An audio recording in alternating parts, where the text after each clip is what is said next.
Hello everyone, my name is Brendan Snyder. Thank you for joining me. If you're new to my channel, please hit the subscribe button and help support my channel. And as an added bonus, you'll be able to stay up to date on all that's going on in the world of music. So welcome to the best albums of 1992 Hard Rock and Metal Edition. It was another year of changing sound and style.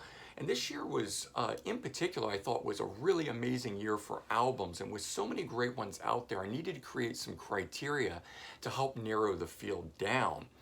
And so some of the points that I decided to go with that would help narrow it down were these four: a career-defining album, assisted in industry-changing ramification, the sound and style had to stand apart from the masses at the time, and it also had to be able to thrive within the changing musical climate. And remember, this is 1 year now into the grunge and alternative boom, so any of the albums that were not particularly within that realm were really sort of thriving as part of that. And so I ended up narrowing it down to 20, and we're going to go through the top 10, but I've got 10 of these albums that I want to go through as honorable mentions because these are some really great albums and some of my favorite from these particular artists. And so in no particular order, we've got Dream Theater's second album, Images and Words, and it was the first album with James LaBrie, really fantastic.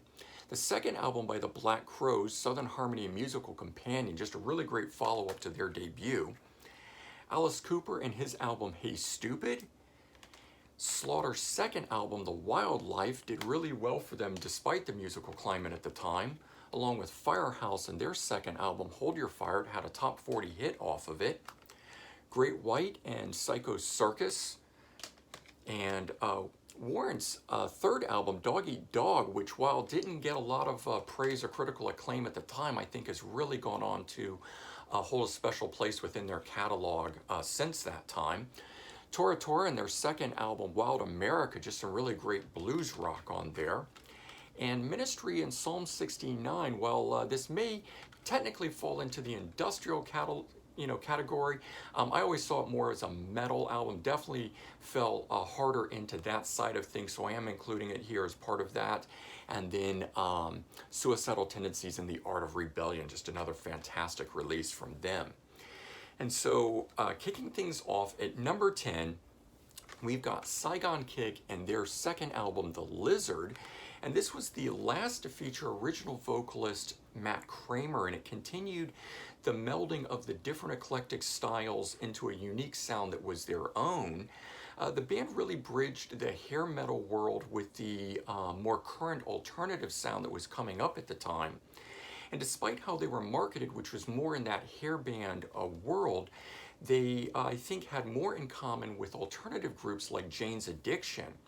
It still featured the number 12 Hot 100 single, Love Is On The Way, and was ultimately certified gold. Coming in at number 9, we've got Damn Yankees and their album Don't Tread. It was their second studio album from the supergroup, which featured Tommy Shaw from Styx, Jack Blades from Night Ranger, Ted Nugent, and Michael Cartellone. And it continued the classic rock stylings from their previous bands, but with a more updated sound. And this album would be a forerunner to the return of the classic rock bands that would really kick off in 1994. And it featured the top 20 Billboard Hot 100 single, Where You Going Now, and was ultimately certified gold. Coming in at number 8, we've got Faith No More and their album Angel Dust. It was their fourth studio album and final album to feature original guitarist Jim Martin. And on this release, the band decided to not play it safe, having just had huge success with their previous album, The Real Thing. It took a much different musical approach, which was partly the reason that Jim Martin left in the end. It was not what was expected of a successful band at the time, and with that, the label itself didn't quite know how to market it, but in the end, it actually did work for the band, helping to keep things fresh for them. Mike Patton said that this was partly because they were finally able to get out of their head what they were hearing and get it down onto tape, and that The Real Thing, they got very close to it, but not quite. This release here, they feel like they finally achieved the sound that they had always been hearing in their head, which led to the album ultimately being certified gold. And in the end, it's actually the band's highest selling album from around the world with sales of 2.5 million copies, which I found surprising that it actually has outsold their more famous album, The Real Thing. Okay, coming in at number 7, we've got Pantera and Vulgar Display of Power. This one here is their second major label album, but actually the 6th album overall. The band started as a hair band and then moved more into power metal and then into what they call groove metal. And it's considered one of the most influential heavy metal albums of all time, featuring songs like Mouth for War, This Love, and Walk. According to Vinnie Paul, the album is a response to Metallica's 1991 album, the Black Album, and the band itself felt that the Metallica album was a letdown to the fans, and so they wanted to record what they felt was the heaviest sounding record they could make and fill the void that was left by Metallica. And so in this case, I think that it worked. The album's actually gone on to become their best-selling album, going 2 times platinum. All right, coming in at number 6, we've got Kiss and their album Revenge. This was their 16th studio album and the first to feature new drummer Eric Singer following the death of former drummer Eric Carr. The album was a stylistic departure from the more pop sound of their 80s albums, and while it failed to re-establish them in the mainstream, it did click with fans who had longed for the band to return to a harder rock sound. It featured songs like Unholy, which was definitely one of their heaviest songs at the time, and also God Gave Rock and Roll to You, which was a sizable hit for them, and it came from the movie Bill and Ted's Bogus Journey. The album was certified gold.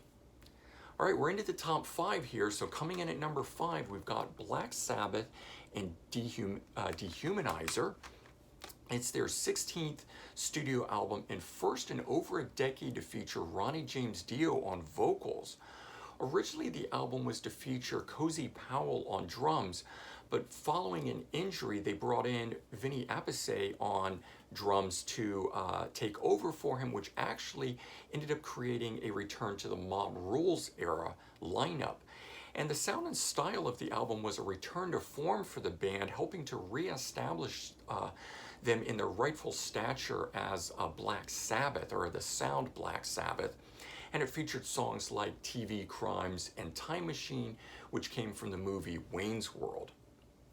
Okay, in at number 4, we've got Iron Maiden and their classic album, Fear of the Dark. It was their 9th studio album at the time and final album to be produced by Martin Birch, who unfortunately just passed away on August 14th of 2020. There's a separate tribute to him on my channel if you're interested in checking that out and seeing all the bands that he produced and engineered over his career. This was also the last album to feature Bruce Dickinson until his return in 1999. And it featured a more experimental approach with songs such as the faster-paced, almost thrash stylings of Be Quick or Be Dead. And it had their first power ballad on it, Wasting Love, which was actually a song that dated back to Bruce Dickinson's solo record, Tattooed Millionaire. And it also featured my personal favorite song, Afraid to Shoot Strangers. But the most famous song to come off of the record, the title track, Fear of the Dark, wasn't released as a single at the time. It would later be released as a live track on the live album called A Real Live One in 1993, and then later on the Rock in Rio album, which of course being released on those, I think later led it to the classic status that we know it as of today. All right, coming in at number 3, we've got Bon Jovi and Keep the Faith. This was their 5th studio album and last to feature original bassist Alec John Such, and was produced by Bob Rock, who had produced Motley Crue's 1989 album Dr. Feelgood and Metallica's 1991 album The Black Album. So continuing on with that, Bob Rock had been working with some really large, epic bands at that point, and certainly Bon Jovi was in that category as well. And this represented a new chapter for the band, as it was both a change in image and sound for them. The album moved away from that glam metal sound and focused more on a straight rock approach with more of a groove to it. It also featured longer, more epic songs and included the number 10 Billboard Hot 100 single Bed of Roses, and was ultimately certified 2 times platinum in the US, but has sold 12 million copies around the world. All right, we're down to the top 2 here, and in at number 2 we've got Def Leppard and Adrenalize. This was their 5th studio album and first without original guitarist Steve Clark, who had died in 1991. And so the band actually recorded this as a 4-piece with Phil Collen handling all of the guitar solos. And the album continued the winning streak of the band, but it moved away from that glam metal style into more of a pop rock sound for them. And it featured the number 15 Billboard Hot 100 single Let's Get Rocked and the number 12 Billboard Hot 100 single Have You Ever Needed Someone So Bad. The album itself was certified 3 times platinum. Okay, and coming in at number 1, I don't think it's any surprise, based on the shirt I'm wearing, Megadeth's album Countdown to Extinction. It was the 5th studio album and second to feature the classic lineup of Dave Mustaine, David Ellefson, Nick Menza, and Marty Friedman, all of the band contributing to songwriting, which I thought was really interesting here. And following on from their last album, Rust in Peace, this album featured more streamlined sound with shorter songs that were more radio friendly. It was one of the first times they had really done that. And it included some of their best known songs like Symphony of Destruction and Sweating Bullets. And the album entered the Billboard 200 album chart at number 2, which was quite a tremendous feat, especially for a thrash band. In the end, the album was certified 2 times platinum. All right, I'm sure you guys have your own top 10 or what you think should be the number 1 band on the top 10 list. Please let me know your thoughts. Give me your own list. And I hope you guys all have a great day, and I'll talk to you all real soon. Take care. Bye-bye, everyone.